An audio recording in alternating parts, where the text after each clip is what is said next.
You're back with Beers and Balls with myself, Ellis Elaine, and my good bearded friend, Will Davis. Hello. Beers and Balls, proudly sponsored by Now That's What I Call British Banter. It's all over all social media channels, so make sure you check that out. Will, lots been going on. Liverpool got smacked in the Champions League over 2 legs. You want to talk about Liverpool again? I mean, we need to start there, don't we? I mean, they were just... I think we should start with Haaland. Banging in five goals in the Champions League is that's outrageous, mate. Pretty disgusting, mate. It is. I mean, he came off. Done that before. Yeah. But he came off when he was angry. He was angry. He wanted his double hat trick, didn't he? Yeah, 100%. I would. But Messi did it. Did he get subbed off, or did he play the whole 90? I can't remember. I bet he played the whole 90. You couldn't couldn't sub Messi back in the day, mate. You still can't sub him now. You can sub Haaland. He just bangs in the goals whenever he wants. The geezer's an animal. And we spoke about it before when we were joking about Rashford for Ballon d'Or. Yeah. I mean, I think Haaland's better than Mbappe. He's got to be the best player in the world. He has to be. He's got to be the best player in the world. It's outrageous. I mean, the headed goal.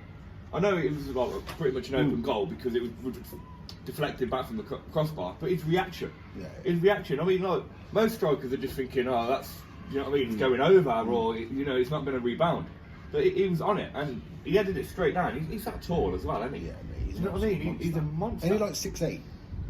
Something like that. He's 6 something. My dad always used to say, if you were that tall, your brain's too far away from your feet, so you couldn't play football. And I think that's absolutely proved my dad wrong. He's an animal. He's an animal just for the sheer fact of he's that big, he's powerful, he's got decent feet, his reaction speeds, as we've seen, are exemplary. Yeah. He's quick. He's got everything, but he's the complete package. The one thing I will say, and it's proper hypercritical of him. There wasn't really critical of him. Yeah, there wasn't really a screamer. You know, I know. We had this conversation before. I know we did. He's just got to put the ball in the net. Yeah, I know. That's his main job, and that's what he does day in, day out. And by the way, how good was De Bruyne as well? He scored a goal, mate. To be fair, he was class. There's a lot been going on, obviously, in the media with him and Pep about him having a fallout and whatnot. We spoke about this. Massive statement that for him to be coming on, to be popping up with a goal. That was the best goal of the game. De Bruyne. Yeah. And in the top corner, mate. His vision's just phenomenal, isn't it? He is class. And I don't think there is a rift. I think it's more of a kick up the arse. And that's what players need sometimes. They need a bit of a kick up the arse. Does De Bruyne need a kick up the arse? Well, like we said before, he didn't have a good World Cup, did he? And he's come back. And do you know what? Has he been the De Bruyne we all know and love? He got a lot of assists at the start of the season with Haaland. Before the World Cup. But has he come back and been the same De Bruyne? Okay. Probably not. Fair enough. Probably not. And I think it was more of a kick up the arse. Yeah. But him just not just his performance. It's just because it's Belgium and he knows that they're not going to go and win it, even though they probably should have won something in his time. Maybe. You know, maybe his international career. How old is he now? He's 30 odd. Yeah, he's up there now. Yeah, so maybe he ain't got many more left, like tournaments. So he's thinking he's missed his opportunity there, and he's just a bit downhearted because Belgium are just not performing to their potential. And there was a big fallout, you know. And I just think, from my perspective on De Bruyne and Guardiola, like the media went mental about it. They fell out. You should never call your player out. If he would have done that about the manager, they'd never played again. Blah blah blah. But they've known each other for how long now? Many years. You know what I mean? I think they're like that. You know what I mean? They rely on each other as much as each other. I mean, 100%. And I think there'd have been a talk before between them. I think there'd have been a chat between them before to instigate that media kind of conversation that they had, because they both spoke, didn't they? But that's adverse on the Tottenham side when Richarlison practically called out Conte, and then he shushed him when he scored. And then Conte, you know, bit back, and I think that's a mess. I think that's a recipe for disaster where they're both going at it and they haven't been together that long. Do you know what I mean? And I don't think Conte really wanted him, to be fair. Yeah, that's the difference as well, where De Bruyne's like, he's carried, well, he hasn't carried Man City on his own, but he's been a driving force in Man City for years now, whereas Richarlison, he do you know what I mean? World Cup, but he scored cracking over a kick. Scored cracking over a kick, but he does think he's the best thing to slice bread. Yeah, he does, and no offence to him, he's decent-ish, yeah, but he's not up there with Kane and Son. Son? Yeah. Not having that. I know he's had a poor season this year. That. He's had a poor season this year. Son's not good enough, mate. He's been phenomenal over the last few years, mate. That's accounts for this nothing. season. So is Trent. Yeah. So is Trent, but you slagged him off. Yeah, because Trent's crap. No, he's not. He is. He's not He crap. can't defend. If he was a winger, then I'd say yeah, he's good. But he's not a fullback. Hold on. He's not a fullback. If he was a winger, he'd be good, but he's not a defender. Yeah. Son this season has he been very good in attack? He's an attacker. Yeah, he's had one poor season out of the past like 6 or 7. Trent. He's had one poor season. In your eyes, for me, he's been crap all the time. Mate, he's got one of the most assist records in the Premier League. Sure. One of the best assist records. Yeah, because he just kicks the ball. Oh, God. Yeah, okay. We've spoke quite a bit about forwards there, right? And I'm going to put the coaches hat back on. Do you think we develop forwards? Out and out goal scoring forwards in this country? In the country? Yeah. There ain't many of them, is there? No. That make it professional, like, top level. Obviously, there's loads, like probably in the Championship, and the further you go down, there'll be loads of English strikers. But like, who's really competing with Kane now? From an England standpoint, I mean, it would, there's a potential Dominic Calvert-Lewin, but he's fell off the great face. Everybody that's had that potential have all fallen off. Yeah. Tammy Abraham. Right. He was pitched at one point. Yeah. I think Ricky Lambert was years ago. He was tipped to be England's saviour. Yeah, I know. Ricky Lambert, just like Shearer. It doesn't make sense. I think we put so much pressure on these strikers that they're going to be the next big thing, and there's just so many English players that just can't cut the mustard when it comes to international level. But I think that's generally. I think the English young players get put on that much of a pedestal. They can't live up to the hype. If you think right, England's saviours once upon a time, Theo Walcott. Yeah. Yeah. Grealish. Jack Wilshere. Grealish as well. Yeah. I was going to say Wilshere, but I actually said Jack. Yeah. Jack Wilshere. Wilshere. Who else you had in there? Obviously, we mentioned Ricky Lambert, but that was when he was a little bit older. Danny Ings had potential to come through. Mate, You've got who else? I remember you singing his praise. Raheem Sterling was going to be the main guy. Well, Danny Welbeck, he's good and he's done well, bad for England. But he's not going to be the man to go and win him a tournament. No, his record's been good. Yeah, his been alright. You put these young players on a pedestal and you think they're going to go and change the fortunes of the England national team, and it just doesn't. It just simply doesn't. But when it comes to developing strikers, I think coaches far and wide across this country fall into the trap. Probably not at the academy level, because they have their phases and what they want to work on. I don't know how many of them are geared towards a number 9, but I think we all found the same trap. We saw Guardiola ball tiki-taka, even though he doesn't like tiki-taka, by the way, at Barcelona, and everyone then, including myself back in the day, yeah, you feel bad for it. Including myself back in the day, went to play possession, pass. But there was no real product. There was no defensive work, so that's why we've got a demise of actual out-and-out defenders. And there's no out-and-out goal scorers, especially at the grassroots level these days. Especially like, even in our formation, really, like a lot of times you might play one up front. Yeah. You play one up top. Yeah. Instead of the two. So just playing the one, it's hindering the numbers of potential strikers coming through. If everybody is playing one up top, which like Sunday does, majority of teams you come up against only have one striker nowadays. So if you've got two, at least you've got 50% more chance of developing these strikers. Yeah, I know what you mean. Do you know what I mean? That's a good point. And that's why I'm a big fan of 4-4-2. You know that I'm pretty old. Bassett, I'm pretty old. 4-4-2. I do like 4-4-2, and I think the majority of it is, especially like at amateur, adult level, pub level. Yeah. You play 3 in the middle, and they don't know what to do. They get confused. Yeah. 4-4-2, because everyone's sort of been brought up with it. It's been banged on the door of our era. It's banged on the door. People just know how to play 4-4-2. So would your go-to formation? You got an 11 aside, and you've got a middle of the road team, not top level, not bottom level, middle of the road team. Is your go-to 4-4-2? Yeah, I'd go 4-4-2. I would. Wow. Yeah, I would. So you're just stuck in your old ways. Well, 4-4-2. The team that I started, the adult team, they don't know this, but I started off in the bottom league of the Nuneaton League, and it was apparently, while we were running that team, it was classed as the roughest league in England and Wales. Wow. Yeah, it was in the paper and everything. It was bad, and it wasn't just us, but yeah, we wasn't exactly the nicest team, I've got to say, I'll be honest. And that's not down to me, just some players are just not nice, but they're good players. But yeah, I went 4-4-2 from day dot basically until probably the last season, and in 6 years I've got promoted 5 times, and we ended up in the top league. You know, and that was with a 4-4-2 basis. Even though the other teams were going 4-4-3, and my midfielders were shouting at me. 4-3-3. Yeah, 4-3-3 or different formations. But majority of the time they'd have 3 in the middle. No matter what other formation, they might have 3 at the back, or they'd have 3 in the middle.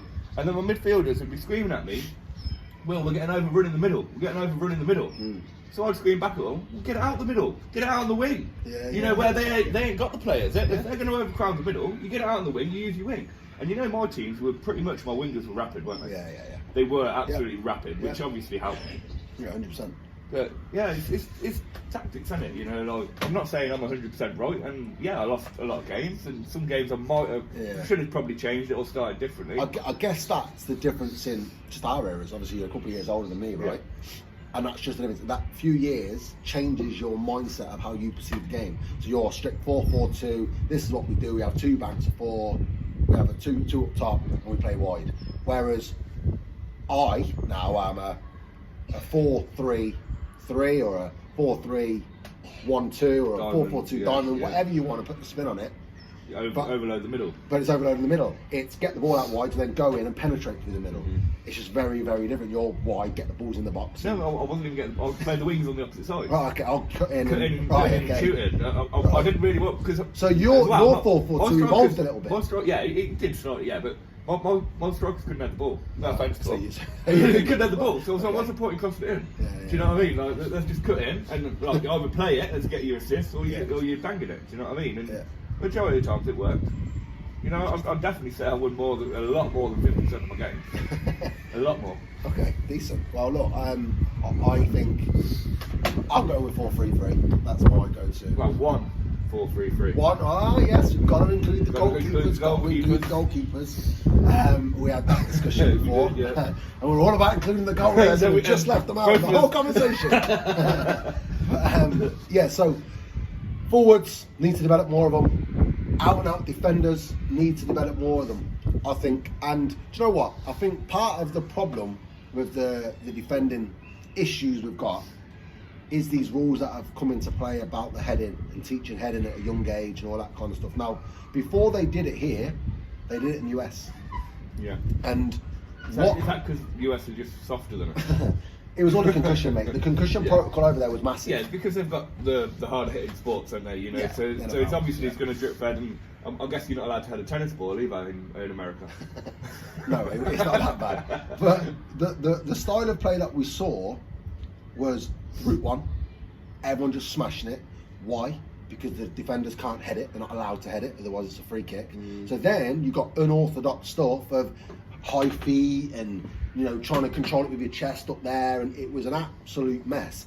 And I think it depreciated the game. It made the game look shite, if I'm being honest. And I think that's what I'm seeing now. I mean, I've been on a few football forums, and people are genuinely complaining about the lack of ability to head in our games at a younger age, because you're not teaching them then to be able to deal with that long distribution from a goalie. And that's what they're going to do. And let's be honest as well. I mean, like, going back in Pele's day when it was like a sheepskin football and it's heavy, rock hard. Do you know what I mean? Nowadays the balls are if you head a ball a million times, it's still going to have an effect. I'm not dismissing that it is, but they're lighter footballs now, and they keep every year they keep getting lighter. They keep getting lighter. You know, like, so surely that has an effect too. Yeah. You know, like 100%.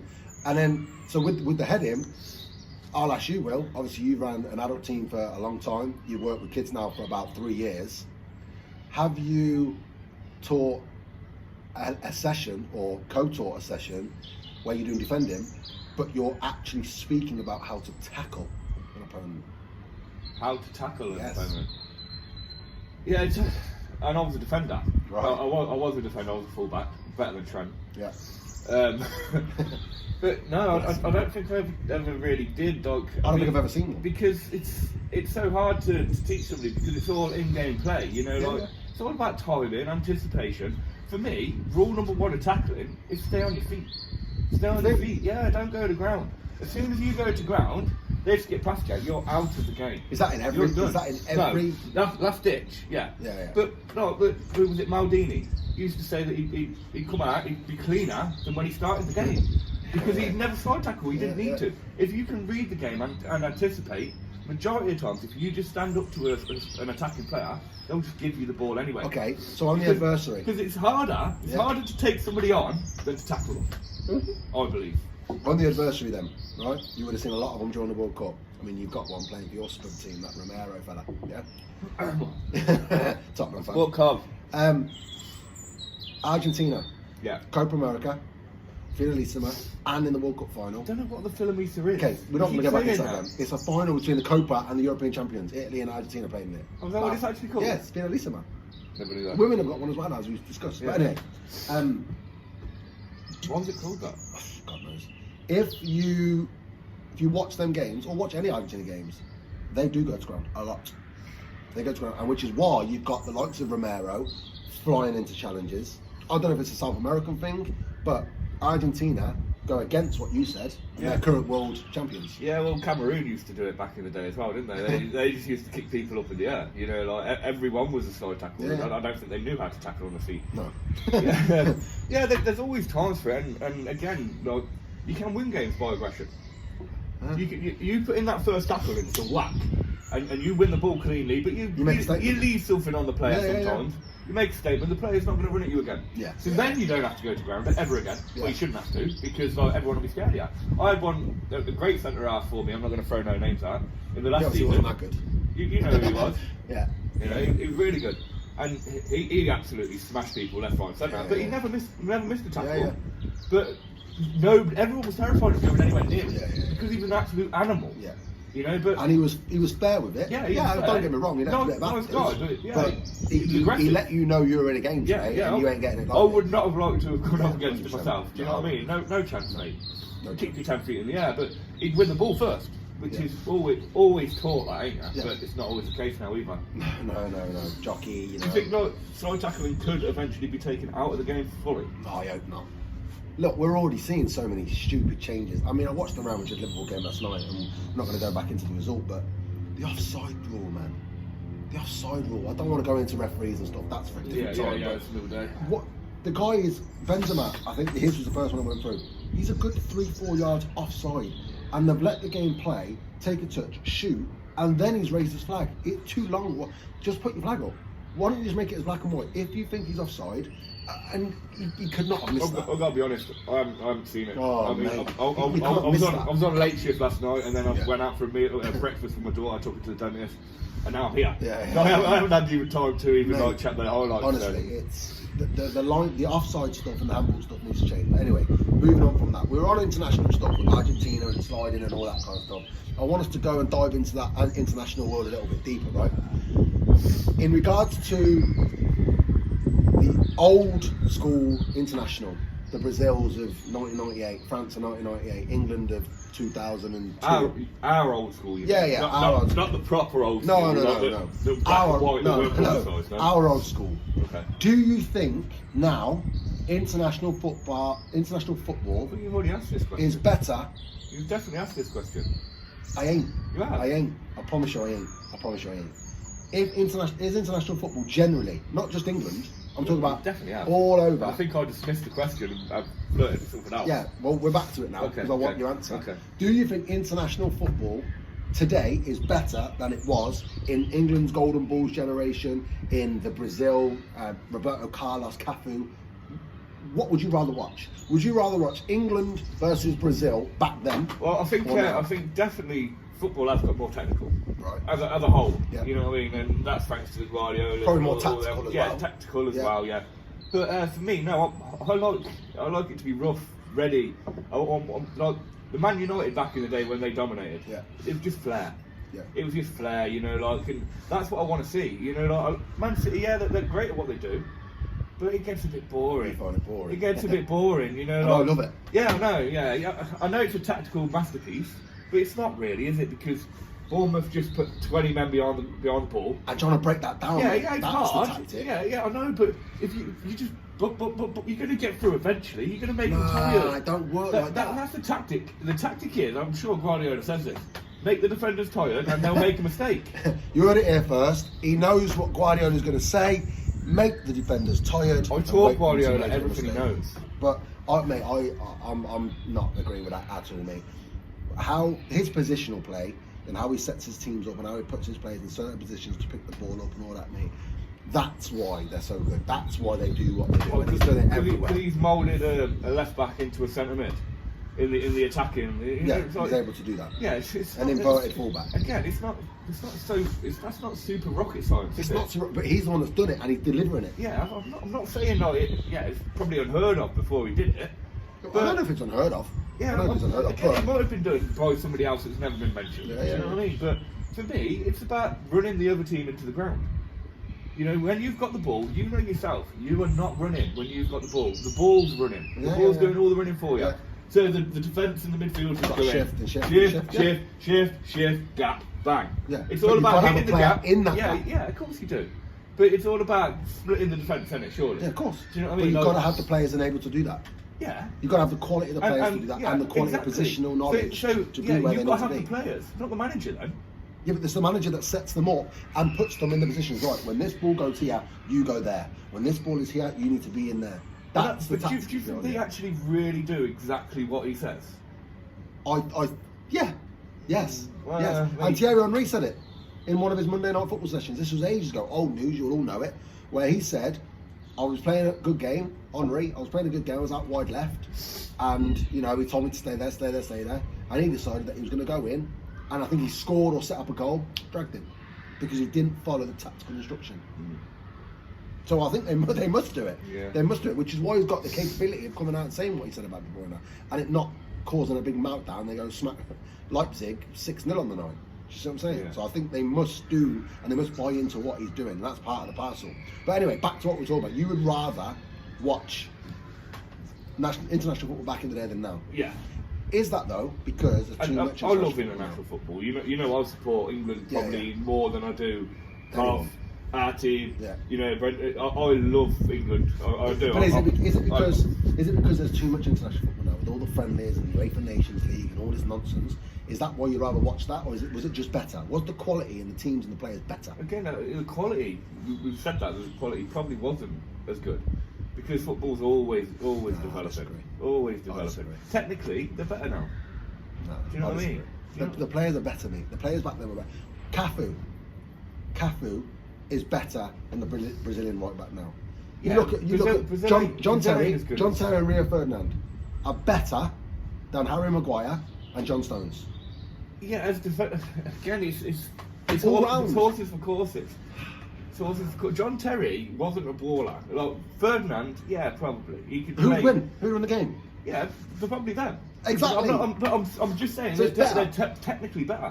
Do you know what I mean? That John Stones is probably a better footballer. Yeah.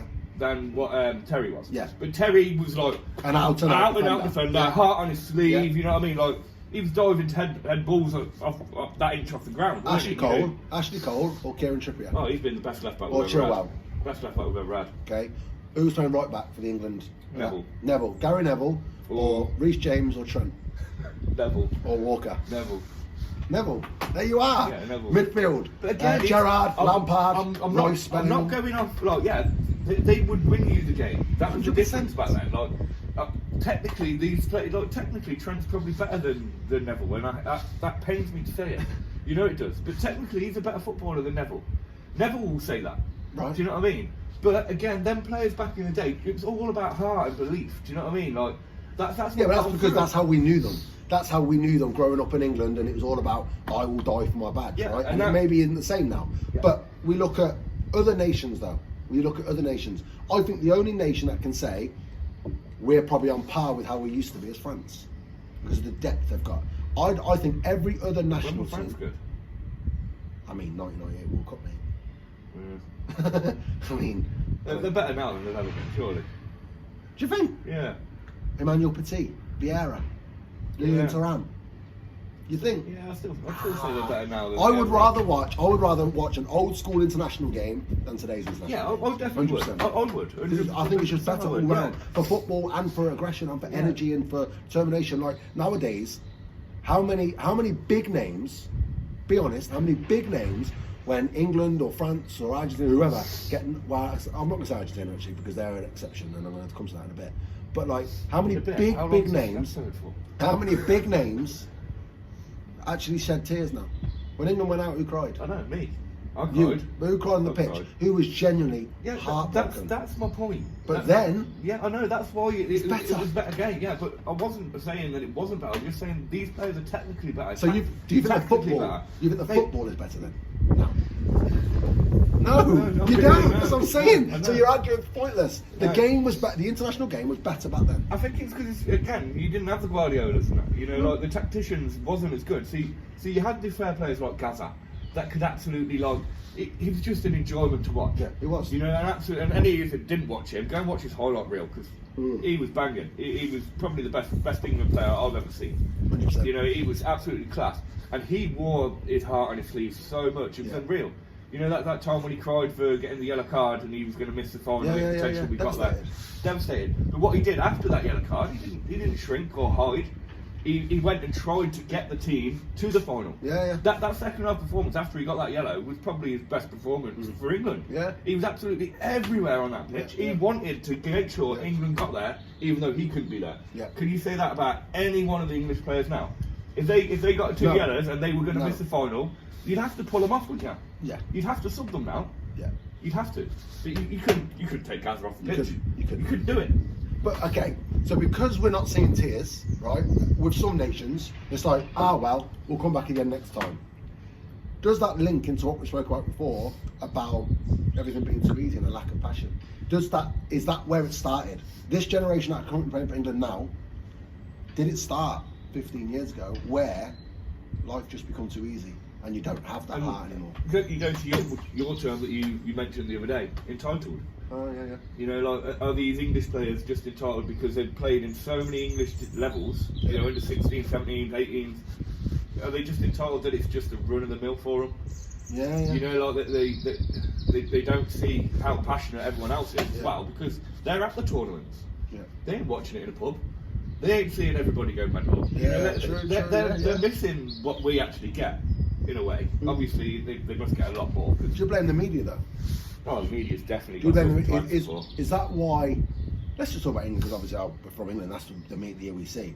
But because they get hammered so much, they're like, well, fuck you. Whatever. We've gone out. We'll take the hit tomorrow morning, the Sun and the Daily Mirror and all that. It's not worth it. Yeah. It's not worth the hassle, which is why probably more are retiring. The thing is, I think no matter how well they play, they're going to get slated anyway. I don't Because know. that's the media for the English media. Just you're better off selling a paper being negative than being positive. Yeah, You'll sell 100%. more copies being I agree, negative than I agree. positive. So, Yeah. so they'll twist it any way they want to twist it. Like you say, like we could go and win 3-0, but they didn't cry. Yeah, You know what I mean? That'll be the title. You know what I mean? Yeah. No heart, even though we're trying to win 3-0. Yeah, They're not playing with any heart. You know, like. I'll tell you one person that's evaded that though. I'll tell you one person that's evaded that. Gareth Southgate. He don't really seem to get a stick at all here, and that's a problem for me. Yeah, well, again, like, I don't really think the papers are really that important anymore anyway, because not a lot of people buy papers. I'm sure No, I don't. I'm sure the It's all papers. online, isn't I'm it? sure it's dwindled. I bet they're still making them in. Yeah. You know, but Yeah. majority of it's online now, isn't it? Online pages on. Now this is what I call British Banger, that type of stuff. Yeah. You know, like that's the media now for me. Yeah. And yeah, he's been slated on social medias. You can't say that he not good hasn't. enough. You can't say he hasn't though. But that's my point. That's why I'm counteracting what you're saying. That he's So- got away with it. All right, he so- hasn't really got away with it because social media's absolutely slated him For what? for not being good enough. But do you think he did enough? Me, I think he was the right man at the time. I think it's time definitely to move on. Definitely, he's carried us as far as he could. Who'd you get in? Guardiola. Yeah, never going there. Yeah, never going there. He's going to get the Is Spain job. it not the most coveted position in the world, England football manager? Because No. it was at one point, weren't it? No. It was classed as the Yeah. highest Well, that's why managerial we had job the influx of in foreign the managers. world. That's why you had the In the influx of world, foreign even managers. over all the other foreign countries, like, you know, they wanted the England job. Is that not the case anymore? No, No. no, not at all. I think he'll end up going and managing Spain. To be fair, even though they've got the the Barcelona Catalonia thing. I think we'll end up with Eddie Howe. Anyhow, I think we'll end up with Eddie Howe because so we sat and said he ain't the right person to take Newcastle. I'm not saying he's the right person for England, but we'll end up with Eddie Howe. I think what will happen is, again, what we said, he's not the right man for Newcastle, so they'll bring in a new man, and then as soon as Eddie Howe comes free, that's when they'll start him. I know you said that before as well, haven't you? I'm not sure on him. Who's the other fella? There's another fella. Oh, the bloke. What about that bloke from abroad? What's his name? He's doing really well. 16 games on. Will Still. Will Still, yeah. Will Still. Get him in. Yeah. Get him in. Yeah, if you don't know the story about Will Still, it will let you Will Still, I believe his background is he's been a coach and whatnot. He's now in France. Is it France or Germany? I think it's France. France, yeah, he's now in France. English fella. He had a passion for Football Manager, apparently. I don't really know the technicalities of how he got the job. They get fined every game he's a manager for because he hasn't got his UEFA Pro license. But he's now 16 games unbeaten at the time of recording this. 16 games unbeaten, and his name's Will Still. So I think it only means one thing, doesn't it? It does. Will Still for England. Will Still for England. He's flying. You've heard it here first. Get him in. Get him in now. And take the fines. He doesn't even need his licence. Obviously, he doesn't need his licence. He'll do better than Southgate. Will Still. Ginger fella as well. Is he? I didn't even know that. Wall Street there, eh? You'd love him. Get him in. Will Davis for manager. Well, look, we've spoke a lot about international football. Will Still for England manager. And the name's just class as well. Let's be honest. Will Still. It's brilliant. It just sounds good, and you can imagine it like, you know, on the comedy England. What was it called back in the day? God knows. The Comedy England. Oh yeah, that England film. The Comedy England film, wasn't there? The Comedy England film. Yeah. Mark Bassett, England manager. Yeah. It would be better. Will Still, England manager. It just sounds better than Mark Bassett, doesn't it? Do you know what I mean? Like, 4-4. You could literally, it could be a fake character. Yeah. But he's not. He's real. He is actually a real. He's managing in the French league without a pro license, 16 games unbeaten. We obviously also spoke a little bit about the grassroots and. You know, are we developing strikers and out-and-out forwards, out-and-out defenders? Have your say. Feel free to drop a little comment. Will, then I have to comment. I don't need your demonstration. Make sure you comment, okay? Get involved. If you want us to talk about anything in particular or you've got something that you like to talk about, feel free to drop us an email or a direct message, whatever you feel. Just a quick shout out. We're actually at the Calendar Nugget in Coventry, having a beer. Yeah, in the outside we missed shouting out the pubs the last couple of times. Yeah. In the little shelter outside. Because they're all eating food inside and a bit rude, and it to be shouting over the top of them. But thank you for tuning in, and obviously we'll see you next time. It's been a pleasure. Chink. Oh, yeah.